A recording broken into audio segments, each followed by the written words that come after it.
Yo, what's up guys, it's Wintergore here. Today's game is called Warframe, currently in beta, created by Digital Extremes using the Evolution engine. Warframe is a free-to-play co-op third-person shooter for the PC. Set in a sci-fi universe, you play as one of the last remaining Tenno. Now, Tenno are basically chivalrous warriors of blade and gun who were frozen in cryosleep and recently awakened to a vastly changed future. You fight to survive against the vast Grineer armies made up of decaying clones who seek only your extinction. Guided by Lotus, she'll teach you the ways of the Warframes and secrets to unlocking their powers. The game's visuals for even just a 1GB beta are totally stunning, with light reflections, great level design and slick aesthetics that really set the mood for a grimy space survival game. If I had to compare it to something, I'd have to say it was like Dead Space and Mass Effect hooked up, had a baby and called it Warframe. This is a gory game. For those faint of heart, you might want to turn away now. You're basically able to slice up your enemies in half, sending pieces of their corpses flying across the deck. Just in beta, this is an ability to cut them in half, so I'm not sure how much this is going to be developed in the full release, but my god, is it absolutely satisfying to chop an enemy in half and see their corpse fly over the side of a railing or fly towards one of your teammates. Yeah, so that's a really huge aspect of this game. You'll see like blood splattered corridors where you've left a huge path of destruction throughout your enemies. Now that we've got that out of the way, let's move on to the combat. So the characters have various abilities depending on what Warframe you decide to use. In beta there are multiple Warframes with different skill trees. These allow the player to perform features such as speed and jump boosts, magnetic manipulation, invisibility, electrical attacks and healing abilities. The player is equipped with one primary weapon, which could be anything from a shotgun, rifle, sniper or heavy machine gun, a single or dual-wielded pistols, and a melee weapon which could be anything from a sleek ninja sword to a devastating battle hammer. The combat is very fluid in the game, something which I noticed instantly. You're able to perform jumping, sliding, fast and heavy attacks with the sword, as well as gunning enemies down with your primary and secondary weapons.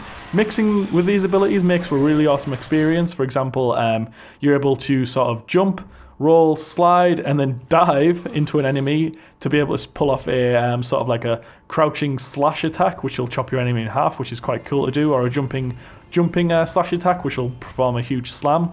Once again, the visuals in this game are absolutely amazing. The slam attack creates this sort of like pulse of orange light, which really adds to like the game's visuals.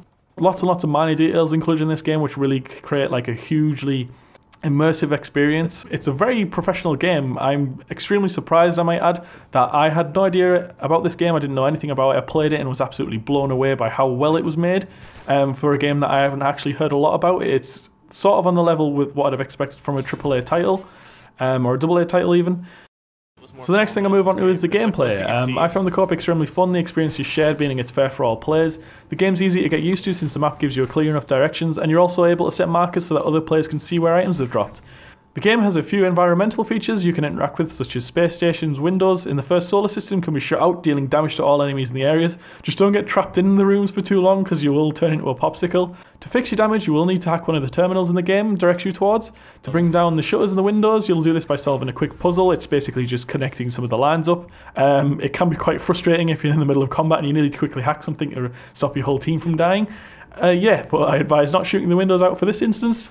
Next thing I'll move on to is customization. So customization. Your weapons and warframes can be upgraded to add abilities such as damage, speed, critical hits or elemental attacks. These improve your stats by using the skill tree. This can be done by either using credits or paying for platinum.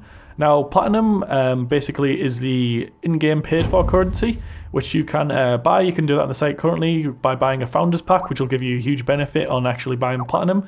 So if you guys are interested in actually purchasing this game and paying for aspects of the game, I strongly recommend picking something up from the founders pack to help give you that bit of an extra boost when you first start the game. You can unlock all of the items, I believe, through just normal gameplay and completing missions. So my overall review of this game is that it's definitely worth trying out. The beta downloaded very quickly. As I said before, it was only 1GB, roughly 1GB anyway, so it downloaded extremely fast for the level of detail that is actually in this game. That is absolutely amazingly well optimized. If you guys enjoyed this review, make sure to like and subscribe. The next review I've got coming out will be some of the missions from Warframe that I played with Blood Sugar and my friend Commando DJ. So make sure to check that out, guys. Thanks for watching, and I'll see you guys next time.